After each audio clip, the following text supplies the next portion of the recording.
Anyway, but as we're having this conversation, Israel has, of course, launched its large-scale attack on the West Bank. The number is now 10, by the way. At least 10 Palestinians have been killed in this large-scale attack. Palestinians have been killed in the West Bank after the Israeli military launched raids and airstrikes overnight. That's according to the Palestinian Health Ministry.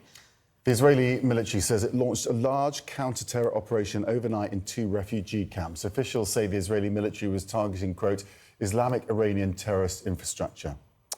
CNN's Paula Hancock is live for us this hour in Abu Dhabi. And Paula, this marks the largest Israeli operation in the West Bank for years. And we understand we are hearing there's been a response from Hamas this hour to what has occurred. Yeah, Christina and Max, this is certainly a significant operation.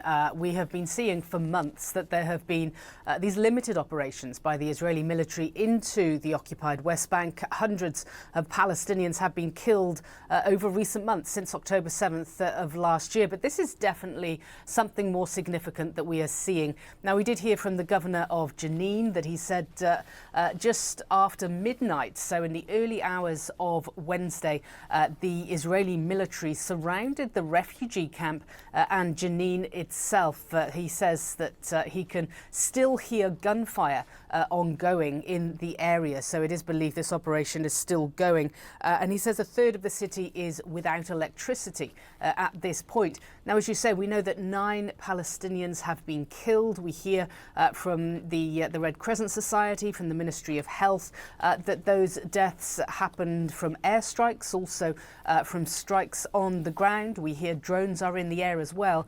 And when it comes to the Israeli response, so far we understand there are... My brother-in-law just had his house ransacked in Tulkarm. He installed security cameras a few months ago because of all the thieves in the refugee camp. And they used that as a pretext to enter his house, put plastic cuffs on him, beat him, and ransack. This all happened in the last few hours. Yeah. What is it called? It's called like... I forget what it's called, but there's a principle that the Israeli occupying force utilizes where they will like take over a house and they'll put all of the Palestinians living in that house into one room, and they turn it into basically an outpost for themselves, and they will use it for the duration. If you need fucking food, fuck off. Okay, if you need medicine, fuck off. What matters in that moment is like the Israeli occupying force utilizing your temporary outpost. Yeah. And they use that temporary outpost to snipe other Palestinians. Yeah. To snipe Palestinians. Yeah. From that temporary outpost. They will take over a civilian house deliberately. Okay. They will take over a civilian house deliberately and snipe Palestinians from that civilian house. Yes. Straw window. I think no, there's like a specific term for it. It's like something with a straw. I think it's like a straw window. Yeah. Great stuff overall. I mean, that's just like one aspect of this like unimaginably cruel and inhumane way in which the Israeli military operates. America did similar things, of course, in Iraq as well.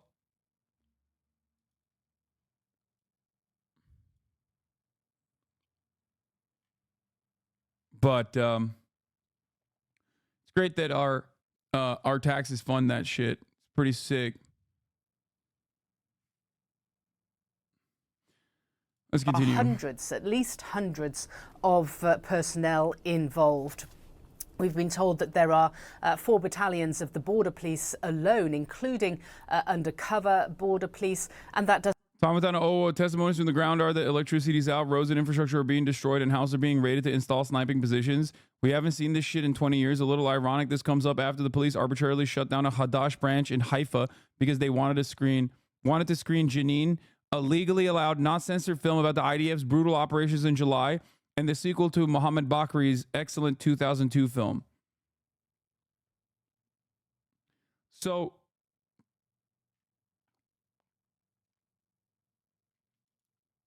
post from 2020 about Straw Widow missions. Some of our testimonies describe Straw Widow missions taking over a Palestinian house to use as a temporary lookout or sniper outpost.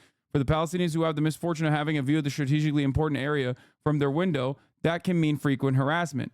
But in our service, in the occupied Palestinian territories was time limited. Once our 3 years or however long we'd signed on for were up, we got to leave it all behind and go back to the safety of our homes, where the idea of a foreign military force barging in and taking over would be inconceivable. Straw widows, not straw windows. Straw widow missions is what it's called. I mean, this is like one aspect of this cruelty, this brutality that is always ongoing, for the record. Okay? It's just one aspect. What's their excuse for the West Bank? Let me tell you. Okay? They're calling it Operation Summer Camp, by the way, which is, again, insane. Like, just straight Hitlerian, no jokes at this point, like, just straight up owning it. Okay? Operation Summer Camp. Why is it being conducted? Because there's speculation that Iran is funding the West Bank Palestinians and that they're going to conduct suicide bomb attacks. Okay? Now, let me explain something to you about how unlikely that is. Okay? How unlikely that is. There are checkpoints in every fucking aspect of the West Bank. The West Bank is completely fucking occupied. Okay? Completely occupied. Completely. So they already have that in place because they're worried about terror attacks on Jews, on Israeli settlers, specifically in the West Bank and also in Israel proper. Now they're claiming that civilians are going to go and, blow up trucks and shit like that inside of Israel proper. And that's why they have to do a preemptive genocide in the West Bank as well.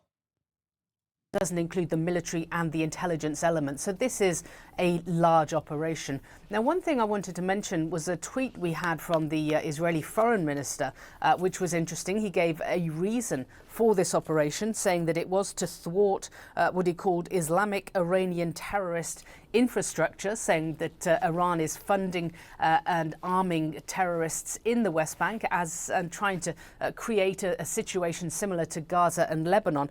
And he's The IDF is working. Yeah, there was one Tel Aviv bomb explosion that happened that Hamas claimed. Okay, Hamas has claimed that it was behind a bomb in Tel Aviv on Sunday night, which Israeli authorities say killed a suspected attacker and injured a civilian. Okay, this was a like a truck attack or something. Like it was a truck filled with explosives, I think. Or wait, maybe it was, I thought it was like, or originally they said it was like a truck filled with explosives, but maybe it's not. Bomb explosion in Tel Aviv. Statement from the armed group said it was a martyrdom operation carried out in cooperation with Palestinian Islamic Jihad. It also warned that suicide attacks would return to the forefront if Israel continued what it called massacres of Palestinians. Israel's police force and Shin Bet Domestic Security Service said earlier that they could confirm it was a terrorist attack involving a powerful explosive device. Suicide bombers with a backpack exploded next to the truck. Okay.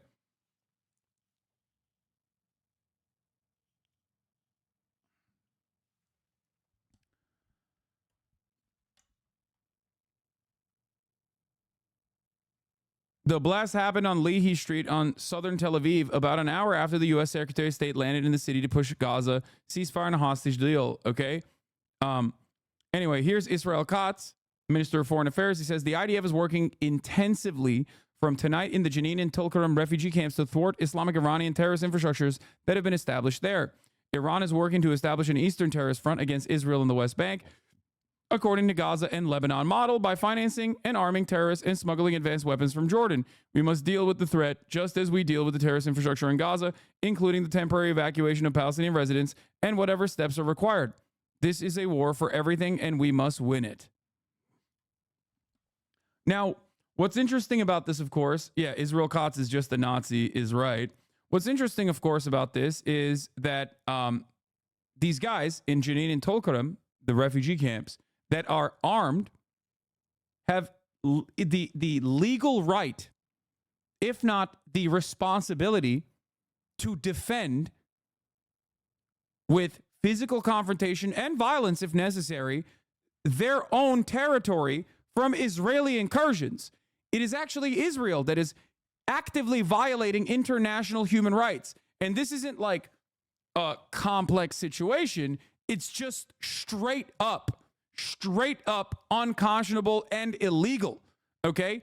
And the International Court of Justice declared it to be illegal again as recently as a month ago.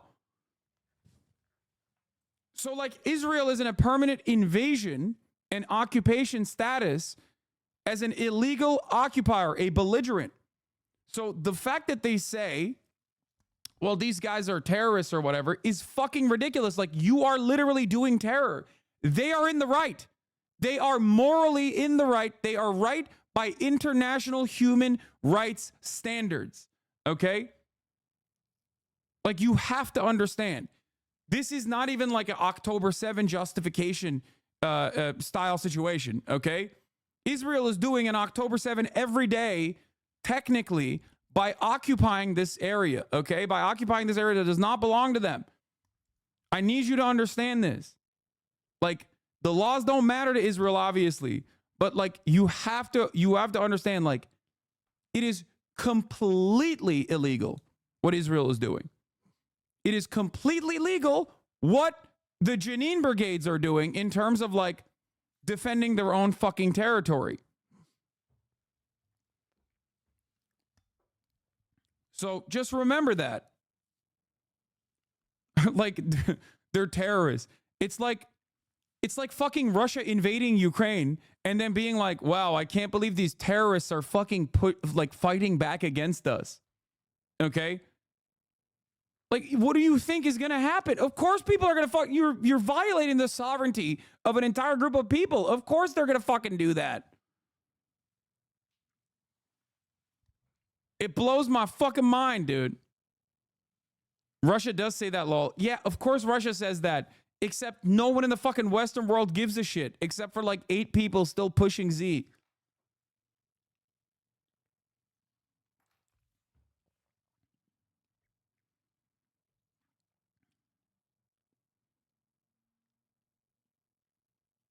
So understand that what Israel is doing is terrorism. He said, quote, "We must address this threat just like we're handling terror infrastructure in Gaza, including temporary evacuation of Palestinian residents and any step necessary. This is a war like any other, and we must win it." Now, that is significant, the fact that he's suggesting there could be evacuations in the occupied West Bank, just as there are and have been in Gaza. Technically, since we pay our tax dollars to this, aren't we complicit too? I mean, yes. But as long as you are doing everything you physically can to try and put an end to this, as an American taxpayer, as an American citizen, what more can you fucking do? You know what I mean? That is why when people say this issue is irrelevant, why the fuck are you talking about this? Why are you talking about it? It's like, well, I'm paying for it. Of course I'm going to fucking talk about this. I'm paying for it. Okay?